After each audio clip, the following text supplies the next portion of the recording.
आप अपने कक्ष में आराम कीजिए। आज हम अपने मंत्री के साथ कहीं जाने वाले थे, तो हमें देर हो रही है।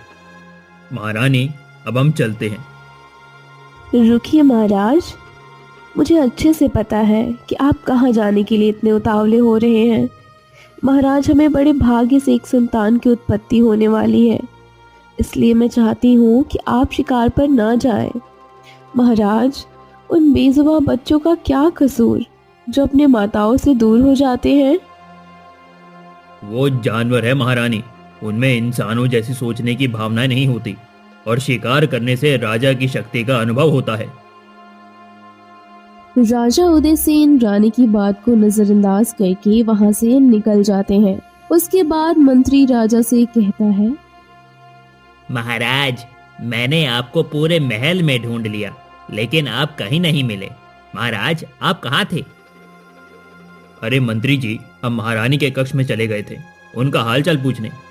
मंत्री जी, सारी तैयारियां हो गई या नहीं? सारी तैयारियां कब से हो चुकी है महाराज, मैं आपकी ही प्रतीक्षा कर रहा था। तो मंत्री जी, चलो फिर, देर किस बात की।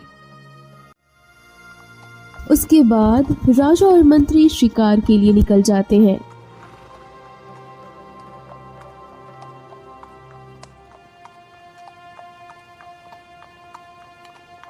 वो दोनों चलते चलते जंगल के काफी अंदर पहुंच जाते हैं, लेकिन उनको एक भी शिकार नहीं मिलता। अरे मंत्री जी, हम जंगल के इतने अंदर आ पहुंचे हैं, लेकिन हमको अभी तक कोई शिकार दिखाई नहीं दिया। जरा एक बार देख के तो आइए कि शिकार है भी या नहीं। हाँ महाराज, हमको आज शिकार नहीं मिल रहा है और काफी देर भी हो चुकी है। महाराज, मैं तो कहता हूँ हमको महल की तरफ लौट जाना चाहिए। आप ठीक कहते हैं मंत्री जी, हमें अब और आगे नहीं जाना चाहिए। ठीक है, महल की तरफ ले चलो। राजा और मंत्री जैसे ही महल की तरफ मुड़ते हैं तो देखते हैं कि एक हिरन उनके सामने कुछ ही दूर पर खड़ा है। मंत्री जी, वो देखो, शिकार तो वो हमारे सामने ही खड़ा है। हमें जरा ध्यान रखना पड़ेगा। हाँ महाराज, हिरन तो मुझे भी दिख रहा है। महाराज, हमें उस हिरन का जल्दी से शिकार कर लेना चाहिए। अगर वो भाग गया तो हमें खाली हाथ ही महल में जाना पड़ेगा। ठीक कहते हो मंत्री जी, हम उस हिरन का शिकार अभी कर देते हैं। फिर राजा उस हिरन का शिकार करने के लिए जैसे ही अपना तीर छोड़ता है तो वो हिरन वहां से भाग जाता है और वो तीर सीधा जाकर वही तपस्या में लीन बैठे साधु के कंधे पर लग जाता है और वो साधु की तपस्या भंग हो जाती है।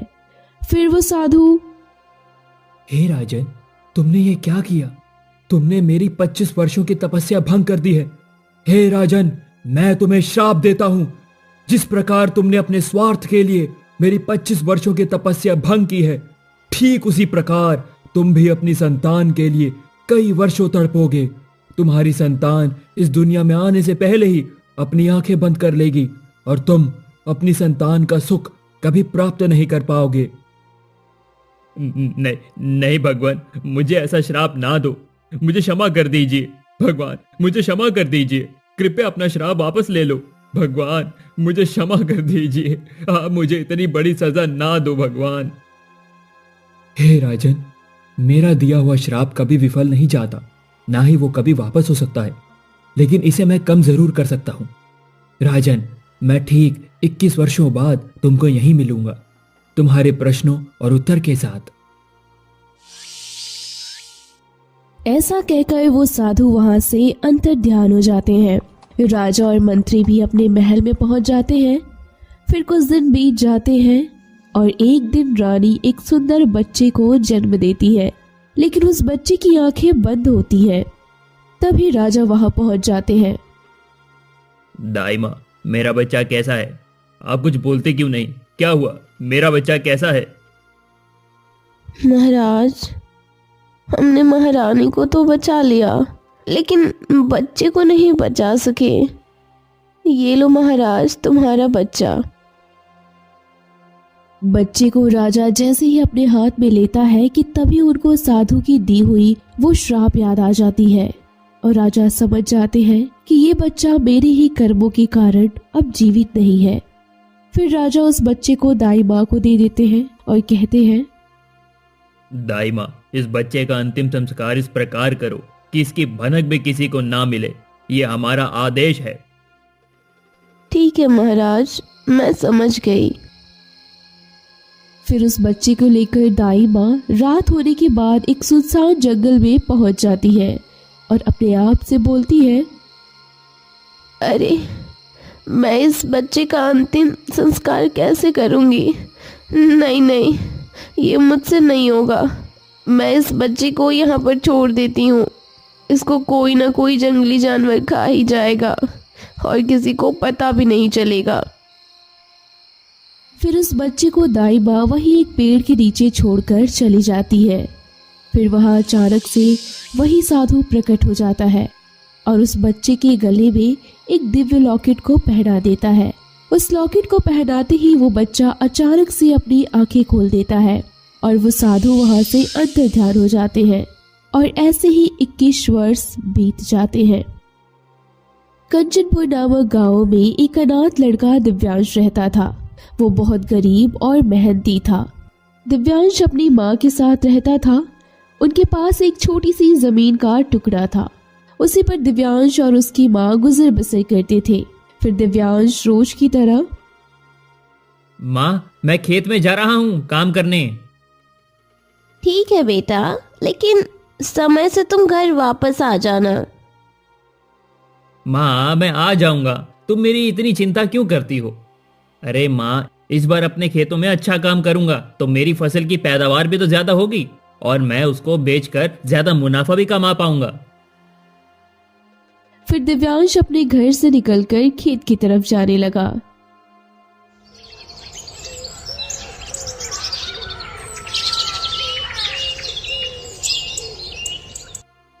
फिर दूसरे दिन गांव में खबर फैली कि राजा खुद अपनी रानी के साथ इस गांव का दौरा करने आ रहे हैं। वहीं दूसरी तरफ राजा, रानी और मंत्री सहित रथ पर सवार होकर दौरे के लिए निकल जाते हैं। ये रास्ता घने जंगलों से होकर गुजरता है। राजा, रानी और मंत्री जंगल के बीचों बीच में पहुंचते ही उनका रथ अचानक से रुक जाता है और वो साधु दिव्य रोशनी के साथ वहां प्रकट हो जाते हैं। आओ राजन, मैंने तुमसे कहा था कि ठीक 21 वर्षों बाद मैं तुमको यहीं पर मिलूंगा। हाँ भगवान, मुझे याद है। आपने मुझे श्राप दिया था कि मुझे पुत्र सुख की प्राप्ति कभी नहीं होगी। भगवान, मेरे साथ ऐसा ही हुआ। हमारे यहाँ वर्षों पहले एक पुत्र हुआ था, वो भी मरा हुआ और आज तक हमारी गोद सूनी है। राजन, तुम्हारा पुत्र मरा नहीं है, वो जीवित है। क्या?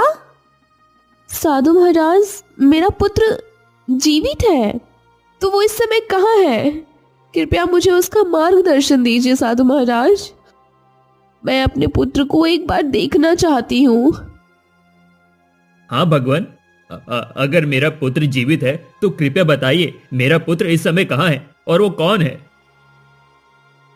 राजन, मैं ये तो नहीं बता सकता कि तुम्हारा पुत्र कौन है, लेकिन इतना जरूर कह सकता हूं कि तुम्हारा पुत्र उसी गांव में रहता है जहां तुम अभी दौरे के लिए जा रहे हो। तो भगवान, अपने पुत्र को मैं कैसे पहचानूंगा कि वो कौन है और वो कैसा दिखता है? राजन, इस राज्य की उत्तर दिशा में घने जंगलों के अंदर एक रहस्यमय गुफा है। उसके अंदर एक दिव्य तलवार रखी है। जो उस दिव्य तलवार को उस रहस्यमय गुफा के अंदर से जीवित बचाकर वापस लेकर आएगा, वही तुम्हारा पुत्र होगा। इतना कहकर वो साधु वहां से अंतर्ध्यान हो जाते हैं। थोड़ी देर बाद वे राजा और रानी कंचनपुर गांव पहुंच जाते हैं। तभी उस गांव में सभी लोग वहां आकर एकजुट हो जाते हैं। वहां दिव्यांश और उसकी माँ भी होते हैं। गांव वासियों, मैं तुमसे एक जरूरी बात करने आया हूँ। हमारे राज्य के उत्तर दिशा में घने जंगलों के बीच एक रहस्यमय गुफा है। उसके अंदर एक दिव्य तलवार रखी हुई है। अगर आप लोगों में से जो कोई भी उस तलवार को मुझे लाकर देगा, उसको मैं अपना आधा राज्य दे दूंगा। गांव में सन्नाटा छा गया। कोई नहीं जानता था कि उस दिव्य तलवार को लाने की हिम्मत कौन करेगा। तभी दिव्यांश आगे आता है और कहता है, महाराज, उस दिव्य तलवार को मैं लाने जाऊंगा। तभी गांव का सरपंच महाराज से कहता है, लेकिन महाराज, अगर इसे लाने वाला सफल नहीं हुआ तो गांव के लोग पहले से ही डरे हुए हैं। डरने की जरूरत नहीं है। ये चुनौती उसी के लिए है जो निडर और बहादुर है, और अगर कोई सफल हुआ तो वो इस राज्य का आधा हिस्सा पाने का अधिकारी होगा।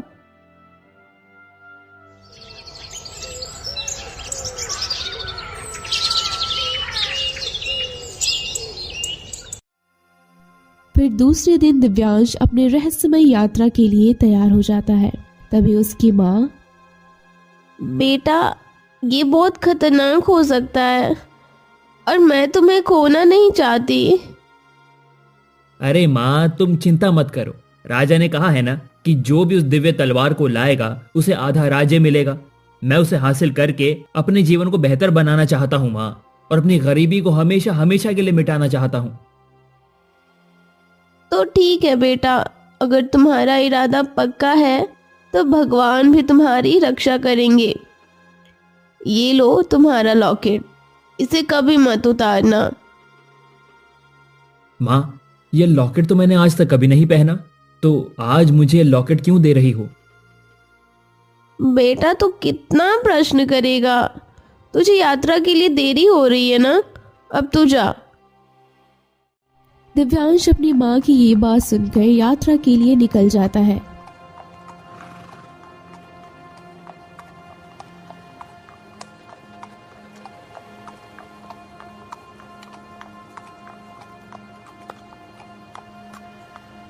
दिव्यांश चलते चलते कई जंगलों और कई नदियों पहाड़ को पार कर लेता है, लेकिन जैसे तैसे करके उसने एक रहस्यमय गुफा तक पहुंच गया।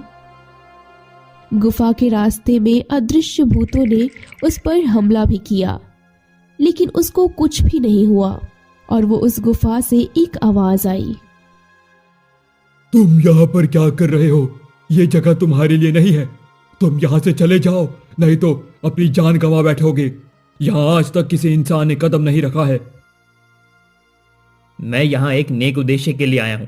मैं अपनी जान की परवाह नहीं करता, और तुम मुझे ये दिव्य तलवार ले जाने से नहीं रोक सकते। ऐसा कहकर दिव्यांश जैसे ही आगे बढ़ता है तो अदृश्य शक्तियां उसके ऊपर हमला करने लगती हैं, लेकिन उसको कुछ नहीं होता क्योंकि उसके पास उसका दिव्य लॉकेट था और दिव्यांश उस तलवार तक पहुंच जाता है। फिर उस तलवार से एक आवाज निकलती है, दिव्यांश, तुम सच में एक निडर और सच्चे इंसान हो, इसीलिए तुम यहाँ तक पहुंच सके। दिव्यांश, तुम मुझे हासिल करके इतने ताकतवर हो जाओगे कि तुम्हारे सामने कोई टिक भी नहीं पाएगा। सारी बुरी शक्तियों का तुम खात्मा कर सकते हो बहुत ही आसानी से। लेकिन याद रखना दिव्यांश, तुम इस ताकत का इस्तेमाल केवल अच्छे कर्मों के लिए ही कर पाओगे। अगर तुमने इसका गलत इस्तेमाल किया तो ये वापस से फिर किसी गुफा में छुप जाएगी। फिर दिव्यांश वो तलवार लेकर अपने गांव वापस आ जाता है। राजा दिव्यांश की बहादुरी की खूब प्रशंसा करते हैं और समझ जाते हैं कि ये उन्हीं का पुत्र है, और अपने वादे के अनुसार, दिव्यांश, तुमने साबित कर दिया कि सच्चा साहस और नेक इरादा किसी भी ताकत को हरा सकता है। अब यह राज्य तुम्हारा है पुत्र। दिव्यांश, तुमने जो किया है वो कोई चमत्कार से कम नहीं पुत्र। अब ये राज्य तुम्हारा है। सच में दिव्यांश, तुमने हमारे गांव और राज्य का मान बढ़ाया है। यह राज्य मेरा नहीं, हम सबका है, और मैं इस दिव्य तलवार से मिली ताकत का इस्तेमाल केवल दूसरों की भलाई के लिए ही करूंगा। आज मैं ये घोषणा करता हूं कि ये दिव्य तलवार प्राप्त करने वाला दिव्यांश मेरा ही पुत्र है। वो हमारे राज्य का उत्तराधिकारी है। राजा की ये बात सुनकर दिव्यांश चौंक जाता है और कहता है, ये आप क्या कह रहे हैं महाराज? मैं आपका पुत्र कैसे हो सकता हूं? दिव्यांश, आज से 21 वर्षों पहले जब मैं शिकार पर निकला था, तब मुझे एक साधु ने श्राप दिया था कि मेरी संतान मृत पैदा होगी। लेकिन मुझे बाद